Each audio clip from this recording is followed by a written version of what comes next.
ये वाला एरिया होता है यूट्रस। यूट्रस, यूट्रस को गर्भाशय कहते हैं। बच्चा इसी गर्भाशय होता है, इंग्लिश में इसे यूट्रस कहते हैं, देहात के लोग इसे बच्चादानी कहते हैं। इसी में बच्चे रहते हैं सब यहाँ पर। और ये जो गर्भाशय है ये आगे जाके जुड़ा रहता है वेजाइना से। किससे जुड़ा रहता है? वेजाइना से। अब देखिए ध्यान से, स्पर्म जो है वो वेजाइना के रास्ते यहाँ आके डिस्चार्ज होता है। कहेगा स्पर्म कहाँ पर डिस्चार्ज होता है? तो भैया वेजाइना में स्पर्म डिस्चार्ज नहीं होता, वो पेनिस के रास्ते वेजाइना से कहाँ पहुंचता है? यूट्रस में। तो यहाँ पर स्पर्म डिस्चार्ज हो जाता है, यहाँ पे आकर स्पर्म क्या हो जाता है? छूटता है।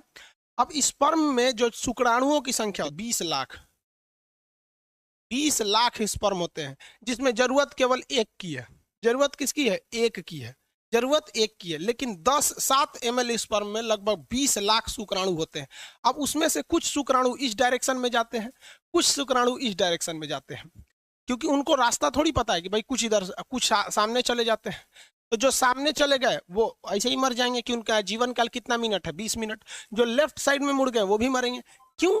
क्योंकि इस बार जो ओवरी ने स्पर्म, जो ओवरी ने ओवम बनाया है, हम आपको बताएं कि हर महीने दोनों एक साथ काम नहीं करता है, जबकि मेल का दोनों टेस्टिस एक साथ काम करता है, फीमेल का नहीं। मान लीजिए अगर जनवरी में ये बनाया तो फरवरी में ये वाला बनाएगा। तो मान लीजिए जनवरी का महीना है तो जनवरी में ये वाला बनाया है, तो यहाँ पर ओवम जो है इंतजार कर रहे हैं। ओवम के पास स्पर्म नहीं, माइटोकॉन्ड्रिया नहीं होता है, इसलिए आगे नहीं बढ़ सकते हैं, यहीं रुके रहते हैं। तो जनवरी के महीने में अगर यहाँ पर देखिए, यहाँ पर स्पर्म आया तो जो उधर गया वो मरेगा 20 मिनट बाद, सामने गया वो भी मरेगा, जो इधर गया वो इससे आकर जुड़ जाएगा, इससे आके क्या हो जाएगा? जुड़ जाएगा। तो स्पर्म और ओवम आपस में जुड़ जाते हैं। स्पर्म और ओवम का आपस में जुड़ जाना फर्टिलाइजेशन कहलाता है। क्या कहलाता है? फर्टिलाइजेशन। इन हिंदी में बोलते हैं इसे निषेचन होता है। निषेचन की क्रिया जब भी होती है वो फॉलोपियन ट्यूब पर होती है।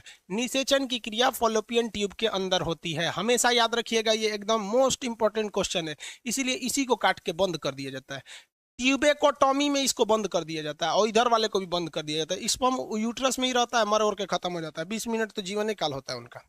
जनवरी में कौन सा काम कर रहा था? ये वाला जनवरी में।